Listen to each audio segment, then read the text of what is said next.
सोचते थे, उससे अधिक नहीं सोच पाते थे।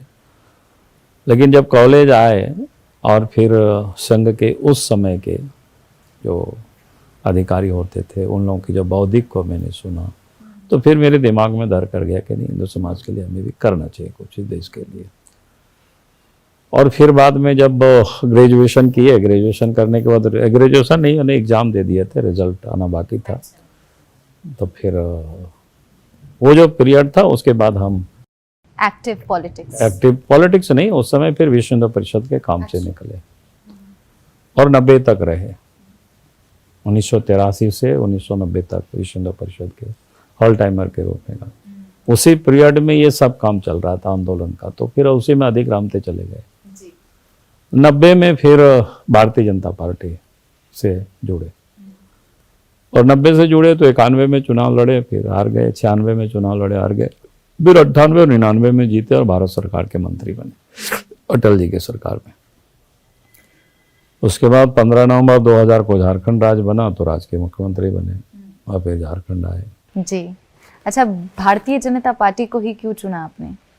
नहीं, मुझे लगा कि भारतीय जनता पार्टी चूंकि जैसे हमने कहा कि देश के बारे में बात करती है और दूसरी पॉलिटिकल पार्टी कहीं ना कहीं वो समझौता करती है, देखते हैं। और जैसे हमने कहा कि राम मंदिर को लेकर के, भैया सिंपल सी बातें हैं, अगर विदेशी आक्रांता आए उसको तोड़ा तो फिर उसको क्यों नहीं मिलेगा हिंदू को? अगर आज कोई भी व्यक्ति मेरे घर में जा कर के बड़ा पहलवान हो तो कब्जा कर लिया, जब तक हम कमज़ोर रहेंगे तब तक तो कुछ नहीं कर सकेंगे, लेकिन जब हम मजबूत हो जाएंगे, बलिष्ठ हो जाएंगे तो उसको तो हम हटाएंगे ना, भगाएंगे वहाँ से ना। कैसा थोड़ा है कि मेरे घर को कब्जा करके रखेगा। तो अगर विदेशी आक्रांता आए और उन्होंने मंदिरों को तोड़ा और उससे अगर हिंदू समाज कह रहा है कि भैया राम की जन्मभूमि है अयोध्या, ये तो हर कोई जानता है, राम तो अयोध्या में पैदा लिए थे, और इस पर मीर बांकी ने आकर के मंदिर तोड़ करके वहाँ मस्जिद बनाई, तो फिर उसको वापस होनी चाहिए। लेकिन कांग्रेस पार्टी या अन्य जो भी दल हैं वो इसके विरोध करते थे। वो इस बात को कहते थे कि दंगे हो जाएगा और बल्कि दंगा को भड़काने का भी कोशिश करते। तो लगता था कि भाई ये पार्टी यानी ये सारे जो पॉलिटिकल पार्टी है ईमानदार नहीं है, देश के लिए या समाज के लिए ईमानदार नहीं है। तो फिर लगा कि इस प्रकार की पॉलिटिकल पार्टी में जाना तो कोई मतलब नहीं रह जाता है, क्योंकि हम लोगों ने संघ की शाखा में मातृभूमि के लिए सेवा करना, अपने आप को अर्पित करना, यही जीवन में हम लोगों ने सीखा है। और जिस तरह से आम आदमी पार्टी अभी दिल्ली में है और अलग अलग राज्य की अपनी अपनी पार्टियां हैं, आप और इंडिया गठबंधन जो भी हाल ही में बना, लेकिन जिस तरह से नीतीश कुमार ने बीजेपी का दामन थाम लिया, इस पूरे प्रकरण पर आपका क्या कहना है? इंडिया गठबंधन का भविष्य क्या है? देखिए, हमें लगता है कि अब तो इंडिया गठबंधन कहीं कोई देखता भी नहीं है। ममता अलग ही हो गई,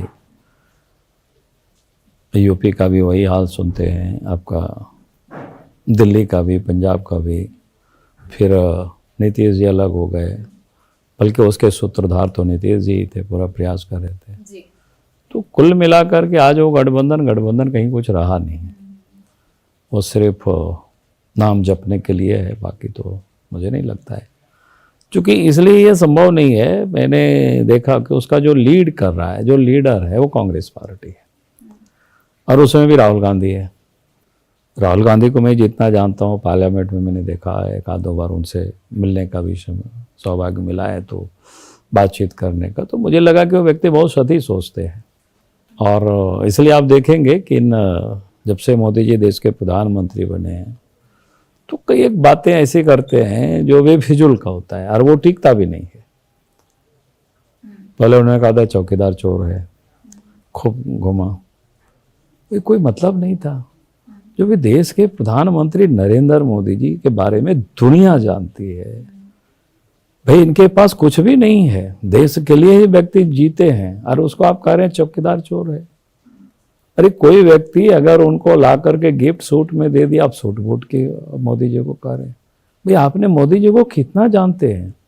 हम लोग तो मोदी जी को जानते हैं, जिस समय कुछ भी नहीं थे उस समय हम लोग जानते हैं, छोटे से कमरे में रहते थे, बीजेपी के काम में घूमते थे, संघ के कामों में घूमते थे, आज वो व्यक्ति परिवार से भी दूर रहते हैं, कोई सत्ता में किसी को कोई